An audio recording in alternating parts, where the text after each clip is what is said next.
Merging duplicates in the family tree at Family Search is one of the more complicated tasks that you can do, but it's really important. It's the way that we tighten the tree, create more discovery experiences, and help make the experience better for people who are new on the family tree. We do not want people brand new on the family tree to have to deal with merging duplicates. It's something that involves a bit more skill, but it's also something that if we train people and give them practice, then they can be better at it and do a better job at merging duplicates on the family tree. So what we've done is we've set up a set of duplicates that need to be merged on the family tree, and you can use this as a way to teach other people how to do it. I think the best way to learn how to merge duplicates is to merge duplicates while sitting next to someone who's really good at family history. So if you're good at family history, this would be a great way that you could teach other people how to feel comfortable about merging duplicates so they can do it correctly each time.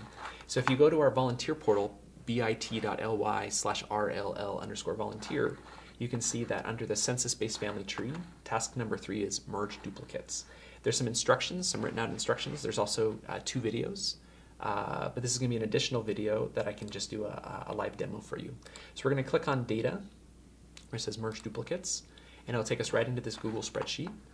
And you can see that people put 1 if they were able to merge the duplicate. They put a 0 if it's a duplicate that should not be merged, and a 0.5 if they're not sure what to do. You should always feel comfortable putting 0.5. We don't want you merging a duplicate that you don't feel is correct. So if I hit Control down, it'll take me to the next empty spot. Actually, I'm going to have to do it on this first column here. Okay. So you can see right here, it looks like I've checked out a few that are empty, so let me do this first one right here. So what I do is we're just going to click this link right here, and it's going to drop us right into SourceLinker, right into the possible duplicates. And so I have to look at the information side by side. Here I have Chester Broadway, and he was married to Amanda Clenenden. Now notice that in this case, what I have is I have Chester with his wife in one record and with his parents in another. Now it's not clear if this is the same Chester Broadway. I don't have a lot of information to match on. Because in this record I have a marriage date, and over here I have a birth and a death date. So what we're going to do is we're actually going to use a public member tree on Ancestry to see if we can get some extra help here. So I'm going to go to Chester's profile. Now notice we have other records we could attach, but in this case what I'm going to do is I'm going to pull Chester up on Ancestry, and I'm going to click on that marriage record that we know about him. So here, this is that record on the right. And notice that when I do that, Ancestry starts to give me other possible records for them.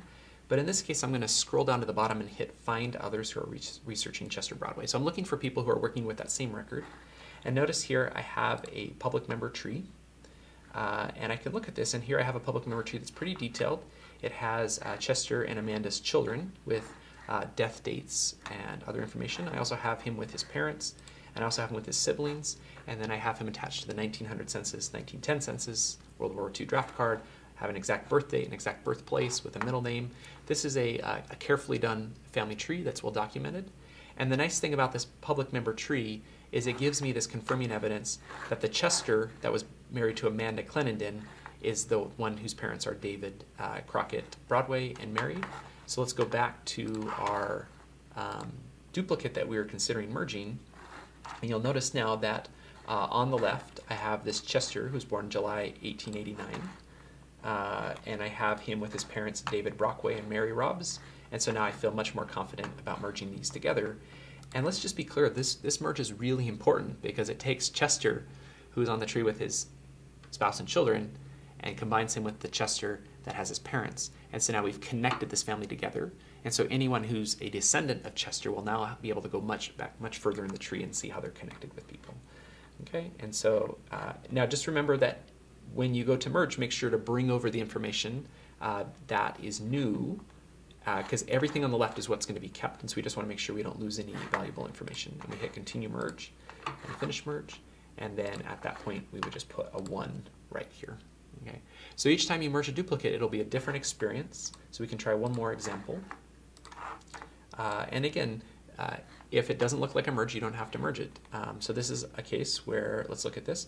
So this is a much easier case because you can see that this Elmer Wesley Carbow is married to the same person as this Wesley W. Carbow. So in this case, the nice thing is we just learned his middle name. All of the other information here is the same. And so we come down here and hit continue and finish merge. So that was an easier one, and many of them fall into that category. But each time, it'll just give you more experience of having the discernment to know when two people are the same so that you can merge them together. And the most important thing is every time we merge people together, we're increasing the possibility that someone will be able to see how they're connected to each other and create discovery experiences and find their family.